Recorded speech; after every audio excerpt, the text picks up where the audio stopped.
যোৰহাট জিলা পুথিভঁৰালত তৃতীয় অবলা গোহাঁই স্মাৰক বক্তৃতা সম্পন্ন।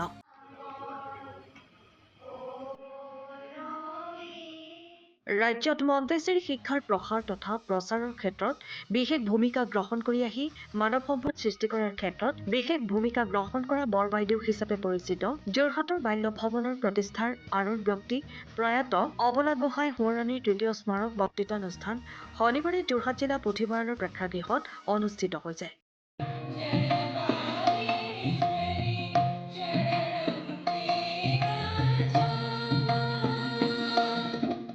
বৰবাইদেউৰ স্মৃতিত যোৰহাট বাল্য ভৱনৰ প্ৰাক্তন ছাত্ৰ সন্মিলনীৰ উদ্যোগত তথা বাল্য ভৱন বিদ্যালয়ৰ সহযোগত অনুষ্ঠিত তৃতীয় বাৰ্ষিক অবলা গোহাঁই স্মাৰক বক্তৃতানুষ্ঠানত মুখ্য বক্তা হিচাপে উপস্থিত থাকে IIT খড়গপুৰৰ প্ৰাক্তন ছাত্ৰ, ছিংগাপুৰস্থিত বহুজাতিক কোম্পানীৰ প্ৰাক্তন মুখ্য কাৰ্যবাহী বিষয়া তথা মাজুলীৰ হামিংৱাৰ্ড স্কুলৰ প্ৰতিষ্ঠাপক মহাৰাষ্ট্ৰৰ বিপিন ধানে।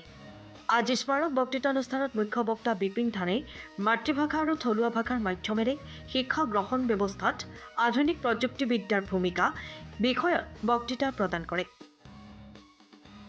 আনহাতে এই অনুষ্ঠানত যোৰহাট বাল্য ভৱনৰ শিক্ষক-শিক্ষয়িত্ৰী, প্ৰাক্তন ছাত্ৰ-ছাত্ৰীৰ লগতে বহু বিশিষ্ট ব্যক্তি উপস্থিত থাকে।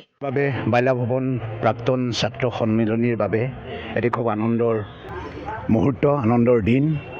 আমি আজি যোৰহাটত বাল্য ভৱনৰ প্ৰাক্তন সন্মিলনীয়ে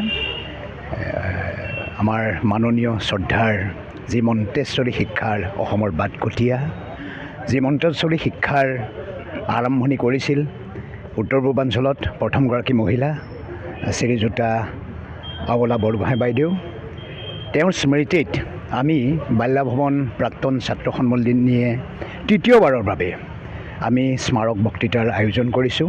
তেখেতৰ শ্ৰদ্ধাত তেখেতলৈ শ্ৰদ্ধা জনাই আৰু আজি বক্তৃতা প্ৰদান কৰিবলৈ আহিছে আমাৰ খুব মৰমৰ, বৰ্তমান ভাৰতবৰ্ষত তেখেতে যথেষ্ট নাম কৰিছে তেখেতৰ কৰ্মৰাজিৰ দ্বাৰা। তেখেত হৈছে IIT খড়গপুৰৰ প্ৰাক্তন ছাত্ৰ।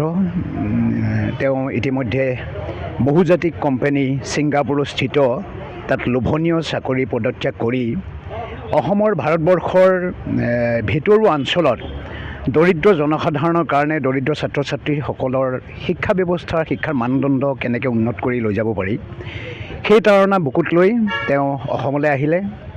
তেওঁ নিৰ্বাচন কৰি ল'লে মাজুলী এখন জনবসতিপূৰ্ণ গাঁও। তাত গৈ তেখেতে 2017 চনত প্ৰথমে মিচিং ভাষাটোক প্ৰাধান্য দি পেলাই তেখেতে এখন স্কুল খুলিলে। স্কুলখনৰ নাম হ'ল হামিংবাৰ্গ। তেওঁ মাতৃভাষাৰ মাধ্যমেৰে কেনেকৈ ল'ৰা ছোৱালীক আগুৱাই লৈ যাব পাৰি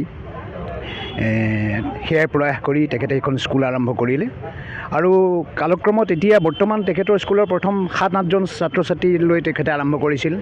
আজি তেখেতক যথেষ্ট তাত সমাদৰ দিছে, ৰাইজে সহযোগিতা আৰম্ভ কৰিছে। আজি প্ৰায় 300 ছাত্ৰ ছাত্ৰী লৈ তেখেতসকলে স্কুলখন পূৰ্ণাংগ পৰ্যায়ত আৰম্ভ কৰিছে আৰু সকলোতকৈ গুৰুত্বপূৰ্ণ বিষয়টো হ'ল আমি জানিব পৰা মতে সেই স্কুলখনত চিলেবাছ নাই।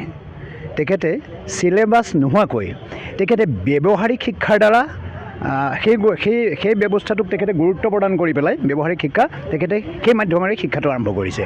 আৰু সকলোতকৈ ডাঙৰ হ'ল মাতৃভাষাৰ ওপৰত তেখেতে যথেষ্ট গুৰুত্ব দিছে। মাতৃভাষা, তাৰপিছতে ইংৰাজী মাধ্যম। এয়াই ভাল লাগিছে আৰু পৰৱৰ্তী সময়ত আমি এনেধৰণৰ ব্যক্তিক আমি আপোনালোকৰ আগলৈ আমাৰ ৰাইজৰ আগত পৰিচয় কৰাই দিবলৈ ওলাম। আমি প্ৰাক্তন ছাত্ৰ সন্মিলনীয়ে তেনেকৈ অদূৰ ভৱিষ্যতে আমি কিছুমান পৰিকল্পনা হাতত লৈছোঁ। সময় অনুসৰি আমি ৰাইজক আমি উপকৃত কৰিম তেখেতসকলৰ সহযোগত। এয়া আমাৰ কাম্য। আমি তেনেকৈ আমি ধাৰাবাহিকতা ৰক্ষা কৰি আগলৈ আগবাঢ়ি যাম। আমাৰ ইতিমধ্যে মহাৰজত জয়ন্তী বাল্য ভৱনৰ আৰম্ভ হৈছে। সম্পূৰ্ণ বছৰজোৰা কাৰ্যসূচী অহা 10 নৱেম্বৰত ইয়াৰ অন্ত পৰিব। পৰৱৰ্তী সময়ত আমি এনেধৰণৰ অনুষ্ঠান আমি আপোনালোকৰ আগলৈ ৰাইজৰ মাজলৈ আগবঢ়াই নিম, যি আমাৰ সামাজিক ব্যৱস্থাটো সমাজখনক উন্নয়নৰ পথত আগুৱাই লৈ যাব পাৰে। তেনেকুৱা কিছুমান আমি ধাৰণা লৈছোঁ, আমি কিছুমান পৰিকল্পনা লৈছোঁ। অদূৰ ভৱিষ্যতে আমি ৰাইজৰ মাজলৈ সেইখিনিলৈ আমি আগবাঢ়িম। ধন্যবাদ। 1950 চনতে প্ৰতিষ্ঠা হোৱা বাল্য ভৱন বিদ্যালয় বৰ্তমান 75 বছৰত ভৰি দিলেহি। এই শুভক্ষণত বাল্য ভৱনৰ প্ৰতিষ্ঠাপক অধ্যক্ষা বৰবাইদেউ অবলা গোহাঁইৰ সোঁৱৰণত 2017 চনৰ পৰা প্ৰাক্তন ছাত্ৰ সন্মিলনে আয়োজন কৰি অহা অবলা গোহাঁই স্মাৰক বক্তৃতাৰ আজি তৃতীয় বাৰ্ষিক বক্তৃতা অনুষ্ঠান। আজি এই বক্তৃতা অনুষ্ঠানলৈ আমি আমন্ত্ৰণ জনাইছিলোঁ IIT খড়গপুৰৰ প্ৰাক্তন ছাত্ৰ, মাজুলীৰ হামিংবাগ বিশ্ববিদ্যালয়ৰ অধ্যক্ষ শিক্ষাবিদ বিপিন ধানে ডাঙৰীয়া। বিপিন ধানে ডাঙৰীয়াই আজি অসমীয়া মাতৃভাষা মাধ্যম আৰু থলুৱা মাধ্যমৰ শিক্ষা ব্যৱস্থাত আধুনিক প্ৰযুক্তিবিদ্যাৰ ভূমিকাৰ বিষয়ে আলোকপাত কৰিব। আমি আশা ৰাখিছোঁ তেওঁৰ বক্তৃতাই এটা নতুন ধাৰণাৰ অৱতাৰণা কৰিব আৰু সকলোকে উপকৃত কৰিব। আজিৰ এই বক্তৃতা অনুষ্ঠানৰ পৰা 1950 চনতে প্ৰতিষ্ঠা কৰা বাল্য ভৱনৰ যি এক ভূমিকা মাতৃভাষা মাধ্যমৰ তাৰ বিষয়ে আজি এই বক্তৃতাৰ মাধ্যমেৰে সকলোৱে গম পাব আৰু আমাৰ নিজৰ মাতৃভাষা মাধ্যমৰ শিক্ষাত আধুনিক প্ৰযুক্তিবিদ্যা ভূমিকাই কিদৰে সহায় কৰিব সেয়া আজি বক্তৃতাই ভূমিকা ল'ব। ধন্যবাদ। সময়ৰ খবৰ সময়ত পাবলৈ ফ'ল' কৰক টাইম অফ আছাম।